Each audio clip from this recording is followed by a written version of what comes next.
What's going on, everybody? It is that time again. It's a Sooners Illustrated podcast, episode 74 on this Thursday, April 11th, 2024. Josh Callaway, Collin Kennedy coming to you from Nashville, Tennessee. I meant to say, Collin, first off, how was the drive through the eclipse? We talked about that last week a little bit. You were going to just be heading to Nashville through the eclipse. Did it accomplish everything you hoped it would? It was incredible. So it was going to go one of two ways, and I've told people this. Either it was going to be the worst mistake of my entire life, and I was going to be caught in the middle of the apocalypse. Yeah. Or I was going to be absolutely zooming through a whole bunch of nothing states, and that's exactly what took place. It was me, a whole bunch of truck drivers on a schedule, and we all kind of knew the deal. We were like, hey, you see all these people pulled off the side of the road? Yeah. Now's our time. And we shot through. Dance. Yeah. So it was incredible. I got here maybe in record time. I made the drive from Dallas to Nashville. I couldn't tell you how many occasions. And that may have been a record time thanks to none other than the eclipse. So there you go. That's awesome. So yeah. We should do that more often. You know what I mean, Josh? Let's run that back on like next Monday when I drive back. Yeah, I think the next eclipse like 20-something years from now. So you have to wait a little bit. But whenever that happens, plan a big trip per Collin. That way, during that time period, people pull off and there's nobody on the ropes, everybody's looking at the moon, you can just blaze through. That's the lesson that we learned here. So glad to see that. Collin will be in Nashville over the weekend, getting some stuff for us. So good time have come. Again, we're going to pump it every show. VIP subscriber. CK is on assignment out there in Nashville. He's going to have some good stuff coming out of that. As far as other stuff going on, obviously we have our lead recruiting insider analyst here with CK, and we have a lot of stuff to kind of get into as OU's been very busy. 3 new commits since in the last week for Oklahoma, the 2025 class coming together very nicely. So we'll get into each one of those guys. We'll kind of wrap up the 25 class as it stands now, and we'll kind of poke our head into the basketball transfer portal, kind of what's going on there a little bit too on the back end as a major visitor is coming into town this weekend. We'll talk about that a little bit on the back end. But first, let's go through each of these 3 commits. Collin, starting first with Marcus Wimberly. So he committed over the weekend. You would know better than me. You know, obviously you're more plugged in and you're absolutely on top of all this. It seemed like this kind of just happened. Like it was, oh, snap, Marcus Wimberly committed. I mean, we've talked about him a few times. Obviously, he's not a name that OU fans are unfamiliar with if you listen and watch this show. But he hadn't announced like a commitment time or anything. He just felt it was right over the weekend. And in comes the safety from Bauxite, Arkansas. He's a 3-star kid. He's top 50 safety, top 5 player in Arkansas in the composite. Collin, talk about how this came together and just the player that Wimberly is that Oklahoma is, adding to this class. Yeah, I really do think this was kind of a sharp adjustment as far as the timeline, right? I think Marcus Wimberly literally showed you how coveted he is as a prospect when he dropped like a top 7 list and then had to basically go on record saying, well, now it's probably like a top 8 or 9 considering some of these new offers that I've been getting. So you look at that situation, you say, well, this is probably a guy who would at least like to go through official visit season to evaluate his options. But I think at the end of the day, you look at Marcus Wimberly, Oklahoma, this was a lead that this program had taken. And I think OU was in a pretty solid standing going into this visit, obviously. But I also think part of this was just like having Marcus on campus and you get to talk through a lot of different layers to the recruiting process together, right? There's a lot of value in those conversations. And essentially, I just feel like Marcus Wimberly, each time he was around OU's program, it just kind of felt like home for him. I think of all these options that became identified over the course of his process, OU just had constantly been the spot that had stood out. And I think as Oklahoma and Marcus Wimberly and his camp continued to kind of familiarize themselves with each other, it just made a lot of sense. And sometimes, especially in today's day and age, and we're going to expand on this kind of concept in a second with what we're getting ready to talk about. Sometimes it's really good to go ahead and lock in your spot early. And if you know, I know that's a cliche, but man, again, for Marcus Wimberly specifically, if now is the right time, I think that that's a big reason why he decided to go ahead and shut things down, because sometimes you just not only have to kind of get a sense of how you feel about your options. Like at the end of the day, if you sit down and you really sit there and say, there is just one school constantly standing out to me. And for me, at Marcus Wimberly's process, that was Oklahoma. Not only if you have that concept, but you feel comfortable enough to lock it down early and make sure that you're in a class that you want to be a part of. I think that ultimately led to Marcus Wimberly's decision. And it, in my opinion, is the right one to make for him. It's a great fit. I know he's excited about it. And so here we are. It's a really quality get for Oklahoma. You asked about the player. We've kind of talked about him in previous shows, but to kind of summarize for newer viewers, Wimberly plays like everything at Bauxite. I mean, I think quarterback, running back, wide receiver snaps. I believe he's a special teams player as well. That's what you want to see in the evaluation process. Is this guy a three-phase playmaker, high character kid, strong leader? But as far as his game too, it translates to the safety spot, because I think there's a lot of play strength. I think he's got a lot of twitchiness to him. There's some quality short area quickness. And all of that is going to help him as he moves on to the next level. And he mentioned it whenever he committed. I mean, Brandon Hall is going to turn that guy into one heck of a safety because of some of the natural athletic qualities that Marcus Wimberly brings to the table. So there you have it. I mean, we've talked before, both you and I, and Tom and James, whether we're talking about the current team or recruiting, whatever, the job that Brandon Hall has done. He's I think safely, in my opinion, the most underrated coach on the staff right now. I don't know if he gets the flowers he deserves. That room has been the deepest and one of the strongest on the team. They continue to recruit at a high level. And another example here, bringing Marcus Wimberly in. And Marcus Wimberly got right to work working on other guys. And it was funny because as we shift to Malik Hawkins, he has his commit, yesterday. And it's on Dave Campbell's Texas Football on their YouTube channel. And I go on to watch it, and to see Hawkins make the announcement. And who I see coming in the comments, Marcus Wimberly. He was on he was on there on the stream watching. He said boomer or something like that. So there he is, going right to work. They did land Malik Hawkins, obviously younger brother of Michael Hawkins. His father played at OU. This was one that we've talked about for a while. He's been on OU fans' radar for a while because of the name, but he's a good football player too. Down there in McKinney, Texas at Frisco, Emerson. Number 70 cornerback in the class for us. Number 53 in the composite. Top 100 player in Texas, which obviously we know is an absolutely loaded high school football state. Nothing new there. We have him as only a 3-star. Some places have him a little bit higher. He's a good football player. We know that.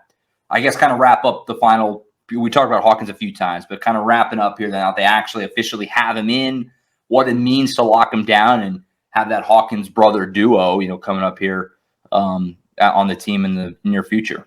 Yeah, it's important for a number of reasons, but first and foremost, Malik was just on campus for a visit at OU, and that obviously sort of solidified the way that this was going to go. And I had even been told through sourcing, like, Hawkins was kind of to a point there where during the weekend, it was like, hey, if I come here, you should come here too, kind of doing his own recruiting before actually making his commitment. Sure.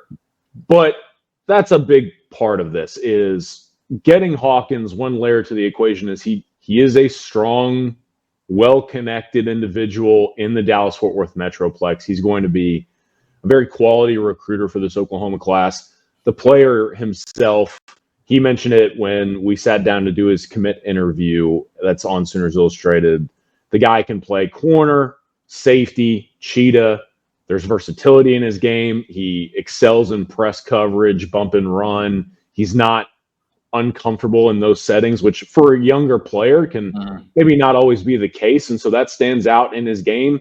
Quality size, 6 foot flat, I believe 180 pounds, and some longer arms. I think he has the prototypical frame and some traits that you really like at the cornerback position. And then again, you mentioned too, the ability for him to slide and take those cornerback traits to nickel and safety. There's a lot of value in adding Malik Hawkins. And the last thing I would say on that front, it's big to get him because now you're finally, with these two commitments that we're talking about, you finally kind of get some defensive back dominoes to fall. You really get to shape up your board, and we'll talk about that more in a second. But Yeah. It's huge to get Hawkins because now you're finally adding some defensive backs to a class where you really have an opportunity to land some quality gets there. So it sounds like there's some fluidity there with Hawkins. Obviously, he's coming in as a corner, but you could see a world where he moves around a little bit if they see that would be a better path for him. Yeah, I think that's a big reason why they wanted him, and I think that's a big reason why he was comfortable going to Oklahoma too. I mean, Jay Valai was the primary recruiter here. Jay Valai did an outstanding job of making sure that Malik Hawkins picked Oklahoma over Arkansas, Texas, a couple other places. But I also think that you go out and get this guy because, and this is the layer to the equation that we're going to get into, you take him because he occupies what I always call in recruiting a half spot. So a half spot to me is, can a guy occupy a half cornerback take and a half safety take? Because if that's the case, there's value in that. Because especially if you're limited on a scholarship count, you want to bring in some guys who can maybe occupy a few different position groups if you're in a pinch. And so Hawkins, being the talent that he is, but also, like you mentioned, why he goes to Oklahoma, I think the versatility aspect of this not only attracts Oklahoma to him, but it attracts Hawkins to Oklahoma. And I think it's going to be a really unique way to showcase his skill set. Continuing the heater on the recruiting and especially on the defensive side, they then, several hours later go in, they dip in, big get here with Trent Wilson, defensive lineman from there in Maryland, top 20 defensive lineman in the class in the composite. He's a 4-star composite guy, top 150 player in the country in the composite. This is a big get. Obviously, we talked about him, before. This is a guy that feels like the type of player that continues to add to this defensive front that is going underneath this renaissance, under Todd Bates and Miguel Chavis that we've been loving on all spring camp and the recruiting and what it's doing. This just seems to continue that, bringing Trent Wilson, a guy who's very highly touted. I mean, look at his Final Four. It was Ohio State, Penn State, A&M, and Oklahoma, obviously. Final touches on this one and what this get means, and again, to continue that momentum of recruiting at a high level along that defensive line, especially on the interior there. Yeah, I think that the meaning of this commitment of the three, there's a lot of meaning emotionally, I would say, for the Marcus Wimberlys and the Malik Hawkins. From the logic and scholarship count and all the other storylines you follow in recruiting that are more transactional, like landing Trent Wilson is massive for Oklahoma. And again, I have to hammer this point home. He was at Ohio State not 2 or 3 days before he announced his commitment date. And initially, your thought process then is like, well, does that mean Ohio State just locked him up? And that's the thing is, you literally saw this happen with one of Oklahoma's other priority defensive tackle targets in Landon Rink. Landon Rink takes a few unofficial visits, decides out of the blue he's going to make a commitment early, and he ends up choosing Texas A&M. And so now OU, in a cycle where, like you mentioned, the defensive line recruiting is really important, but they got to start adding some more guys in this cycle after a really special class last year. You see Landon Rink go off the board. You're really trying to figure out where you're going to end up defensive tackle-wise, especially because you might only be able to take so many. They fly off the boards, right? These defensive tackles sometimes can end up making decisions quicker because they're as coveted of prospects, sometimes as much as quarterbacks. And so, man, to get Trent Wilson, beat some of these contenders in the Midwest to East Coast region, bring a guy who I think is a great scheme fit, too, for this Oklahoma defense. I mean, you look at Trent Wilson, I think he can occupy or fit in a number of different roles or defensive line techniques in an even front. And obviously, Oklahoma usually goes 4 down unless they're playing against a pass-happy team. He's explosive, great first step, heavy-handed. There's some twitchiness in there. And at 6'3", about 270 pounds, you like the ability to put good weight on him, hopefully get him closer to the 300-pound mark, kick him inside and say, man, just be a big athlete and go beat people. And so I think Trent Wilson is an awesome scheme fit. I think he's an awesome fit for Todd Bates, who is probably going to take this type of baseline talent and turn him into a real problem on the interior. And Trent Wilson, to me, is someone who I'll just be honest. For several months, I didn't think this was someone who ended up at Oklahoma. Right. But here we sit today. OU turns this recruitment completely around and all of a sudden has an interior defensive line prospect that's been highly coveted on the recruiting trail. Huge get for them. Did you see the video of Todd Bates telling the team or telling the D tackles that they got Trent Wilson? Did you see that? I did not see this. I think it was on Trent Wilson's Instagram story, so it should still be there. But Bates, it was a video. I don't know who took the video or how Wilson got it, I guess. But Bates has the D tackles kind of around him at the end of practice, maybe, and I think he said something to the effect of the power line just got bigger. Trent Wilson committed, and the guys, all let's go. They all get excited, they all get pumped up. That's just so cool, and I can't imagine for him, the player. Like, that's got to be an amazing feeling to know that current players on the team know who you are and cared about bringing you in. They talk about that family, the thing that every player who visits Oklahoma talks about, that family atmosphere. It's been done to death. That's kind of what they mean, I think, right there. So pretty cool. And obviously a big get. He's the fourth highest in terms of their rating that they have so far, Wilson, just behind Foji, Elijah Thomas, and Torrey Blaylock. So let's kind of size up the class as of now. 13 guys in. I think they're ranked 6th in, the class rankings right now for us at 24/7 Sports. Like I said, 13 guys. 7 of them are composite 4 stars. 6 of them are composite 3 stars. You've got your quarterback and Kevin Sperry. You have your skill position guys, Elijah Thomas and obviously Torrey Blaylock and Grayson Harris. You have your exciting defensive players like we just talked about with the 3 they just added. And you throw in, a Shield Knight and a Marcus James and everything else. The class is coming together a little bit. There's still obviously some runway here. We're 8 months from signing day, but as it stands now, how do you kind of feel like this 25 class is shaping up, especially relative to the ones that they've had already under Brent Venables? Do you feel like they're in a good place right now and they're kind of continuing to build this thing up and, continue to add to it? I just kind of size up where they're at right now at this point. Yeah, I think they're in a really good place in 2025. Now, the storyline to me here is it's very similar to like the situation that I'm in right now. I'm sitting here like, there's an Under Armour Nashville camp on Sunday. Maybe I'll head up to Tennessee, actually take a little vacation, sit down, think about it, take a break, and all of a sudden, boom, 3 commitments out of the blue. And you're like, whoa, where are we at all of a sudden? Yeah, right. You're going, and now in the aftermath of all this action, the important thing for Oklahoma is, okay, let's sit down. Everybody calm down a little bit because the numbers crunch is coming in, right? Sure. I think that, to me, is what the storyline is going to be moving forward with 2025. They're obviously in the top 6. They're still big game hunting, too, which you talk about how this class is shaping up. I mean, if they land some of the guys that they could land, this is going to end up being a top 5, top 6 class. But who do you get and how many of them can you get? Because I continue to hear that Oklahoma is probably going to be still relatively limited in 2025 from a scholarship count. I think you could see anything from 23 tops, maybe 21 to 22 is a realistic number.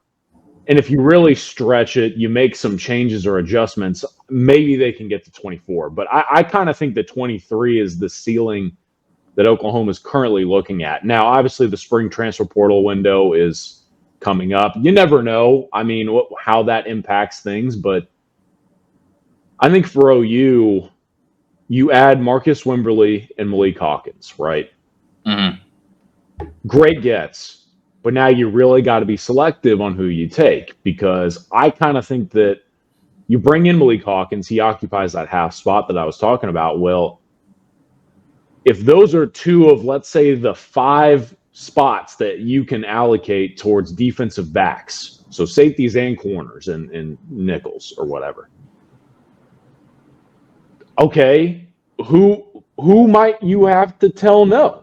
Because some priority targets are still out there. You got Right. a corner, Tristan Haynes, Cortland Guillory, Kobe Sellers, Keontae Stewart. Safety, Jonah Williams, Amarian Robinson, a few others out there as well. OU's seemingly still in a really good spot with a lot of these names that I just mentioned. So what happens whenever it comes time to actually start figuring out who's going to join Marcus Wimberly and Malik Hawkins in that defensive backhaul? And why I bring that up and why it's a storyline in 2025 to me, Marcus Wimberly and Malik Hawkins were part of that Heisman hangout weekend in Norman, where almost all of OU's 2025 cornerbacks were on campus. I mean, Kobe Sellers, Cortland Guillory, and Keontae Stewart were there too. And so you've got those names out there. Obviously, I mentioned Tristan, Jonah, Amarian, a few others. Yeah. But then moving forward, it's like, okay, you're limited from a scholarship count, but now that you've got a couple position groups a little bit more defined, like I mentioned earlier, it's really time to hone in on the big name targets because official visit season is just over the horizon. That to me, those summer months is when you really get into some major decisions. And I think there's been a lot of movement around this time of year because so many unofficial visits have taken place. Now Oklahoma going into the summer with already 13 takes, and you're saying we're getting close to the finish line all of a sudden. You really have to start figuring out how you want to prioritize guys and who you feel like realistically you can land that you're more than happy taking, right? Because I don't think OU is in the territory now where they can kind of get into the ifs, ands, or buts, right? You have to be very intentional about how you figure out who's going to occupy these other spaces. And I'm not saying anything that Oklahoma doesn't know, right? This is more so for the fan discussion. But I think if you're sitting at home and you're saying, okay, what do I really need to know about this Oklahoma 2025 class? Yeah, it's really good. You can look at the numbers and know that. It's a really good class, though, that they have to figure out the best way to round it out effectively within limitations that are very relevant right now going into very critical months of recruiting. Sounds like a great sign up to become a VIP subscriber to Sooners Illustrated. Hop aboard. Aboard. Become a VIP member. Get all the team intel, recruiting intel. Like Colin said, we're getting to kind of the really heavy part of the recruiting calendar. That summer, those summer months is where it gets wild. It seems like, especially, it's not totally unique to Oklahoma by any means, but under Brent Venables, it's kind of been. It's like there's always a tipping of the iceberg in the summer. It's like the avalanche just starts, and it's like they're getting a guy every other day, it seems like. And Colin will be all over that, and we'll keep you informed, obviously, on the podcast. But for day-to-day, up-to-the-minute VIP member, that's the best way to keep up with everything that's going to be going on over the next several weeks. And obviously, a big recruiting weekend coming up next weekend with the spring game. We'll talk about that more on next week's show. But heavy times are coming up, but this class is shaping up nicely. Oklahoma's recruited at a high level under Brent Venables. Todd Bates, Brandon Hall, these guys who we talked about before continue to do a great job. And we'll see if they can keep that momentum rolling into the summer before signing day, coming up in December. Over to some portal talk. Now we're going to have some football portal stuff to talk about again here very, very soon because obviously with spring ball winding down, Oklahoma's going to look to add to their roster, over the course of the summer after injuries. The spring camp of just kind of seeing where you're at. Some positions are going to be addressed in the summer. So we're going to have a lot of football stuff coming up on that front in the very near future. Even on next week's show, we'll get into a little bit more of that as well. But let's do a little basketball portal here on the back end of the program. Source confirmed with me a couple days ago, Sooners Illustrated, that Sean Pedulla is going to be visiting Oklahoma this weekend. Virginia Tech guard. And we talked about him before. He's from Edmond originally. He's an Oklahoma kid.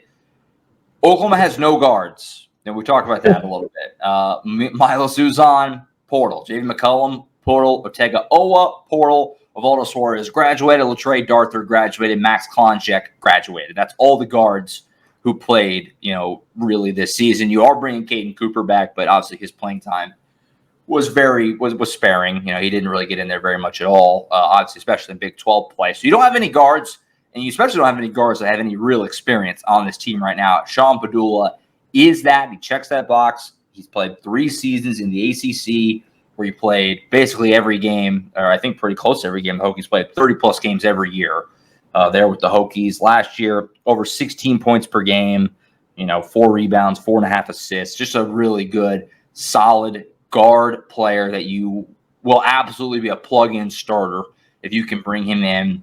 Mm-hmm. I know talking to some people around that team that they are very excited about this visit. They thought the Overton visit went great. They tried to lock him down last week. Talked about on Monday with Tom and James that Jalen Moore entered the draft, but there's optimism that he will eventually be back on the team next season, that he left that door open. Padulla's another big one. So this is a big visit this weekend coming up, obviously, here for Oklahoma. Collin, and we talked about it. The priorities in the poll roll are these Oklahoma guys, Overton, Pedulla, and Garrison. Those have been the 3 big names that have been the focus for Oklahoma. Like I said, they feel good about Overton. Garrison, who knows, remains to be seen right now, frankly. But now you have Pedulla coming in. This is your time to make a big swing, make an impression. Big weekend, obviously, coming up for Oklahoma on the portal side. They got to start building these things up and get some good news for that team and that program right now.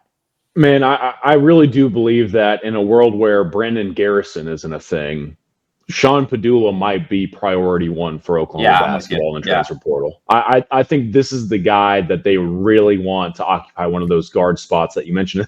They need him. They need him pretty bad. Now, it is interesting. I checked his 24/7 Sports profile. There is an OU crystal ball in. Now, it's from one of our contributors at VT Scoop, our Virginia Tech site in the network. All right. So, clearly, there has been some buzz here out in Blacksburg that Oklahoma was going to be the front runner. And that's always notable to me. Our VT Scoop site, they're outstanding. I worked with them very closely on a couple of football portal recruitments last year, and they know the drill. So if they're saying that, Sean Pedulla and Oklahoma could be a very realistic partnership. And I think for good reason it would be a heck of a fit. Now, I have also heard it, and Josh, I know you can attest that Pedulla is very much a hot commodity in the portal. Yeah, he is. So I guess I would say this. I don't want to say anything that, like, I'm going to put a sock in my mouth or whatever, but, like, I'd be pretty shocked if he closes things right after this visit, right? I really kind of think this dude knows the value that he brings to the table and how many programs want him. So my thing for Oklahoma fans would be probably don't expect firm news from him the day of the trip. But you also kind of get the sense that Oklahoma wants to get this thing done as soon as humanly possible, if it can happen. Because like you mentioned, there's a lot of movement. We know the storylines that are out there. Some good PR is not going to hurt currently, especially, too, from everything from the portal, the draft, the stadium talk, which we haven't even touched on all that much. It's all over the place. Yeah, Sean Pedulla, I think for a number of reasons, Oklahoma really wants some good news here. And who knows when that comes, if it comes, but OU's probably going to do whatever they possibly can to get a really talented player from the state of Oklahoma and actually start getting some dominoes falling in the program's direction. He's coming at a good time. Did you see the photos of the new locker room and all that stuff? I saw a little video, but I'm going to be honest, I watched it for like 2 seconds, then I think my ADHD kicked in. I went to something else. So they tweeted some photos of the new locker room, which, I mean, if you're not, there's no reason for any fan to even be aware of this because it didn't really affect if you were going to a game as a fan. But this past season, literally the entire season, from the opener to the last game of the year, the LNC was in shambles. When you come in to the media entrance on the loading dock, there's just been construction workers everywhere and beams and tarps, and the post-game media room, which has been the media room for years, was not available anymore because the teams were having to use it. And so we were doing post-game in a different room where there was like an elevator that would make tons of noise during Moser's press conferences every single game. It was a mess all year long. There was not a single bathroom anywhere on the bottom that was available to anybody. You had to go all the way up to the top to the concourse, use a bathroom all season long. And that's because they were doing massive renovations to the locker rooms, and they're finally done. And they look great. It doesn't even look like the LNC.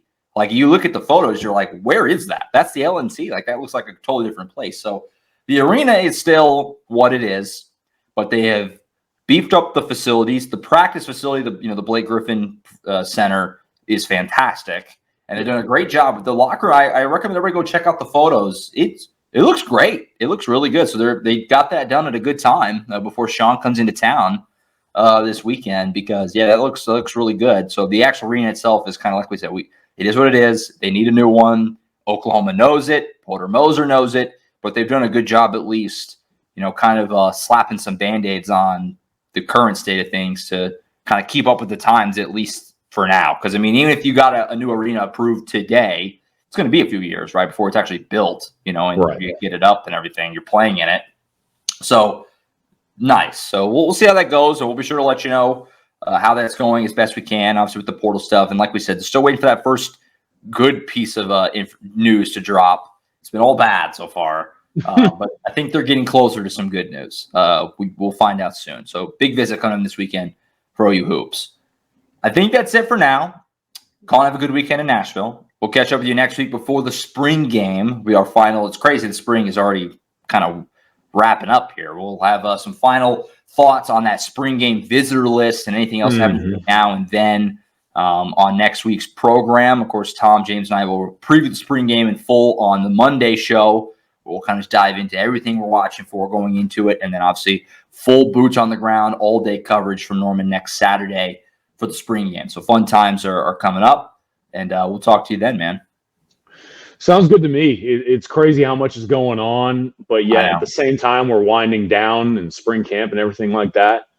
Ideal time to subscribe to Sooners Illustrated, and not an ideal time to try and take a vacation. I'll put it that way. So I'm going to attempt that, and then I will see you guys next week.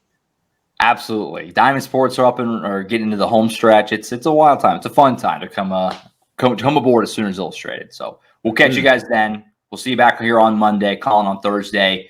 For CK, I'm Josh Callaway. See you next time right back here on the Sooners Illustrated podcast.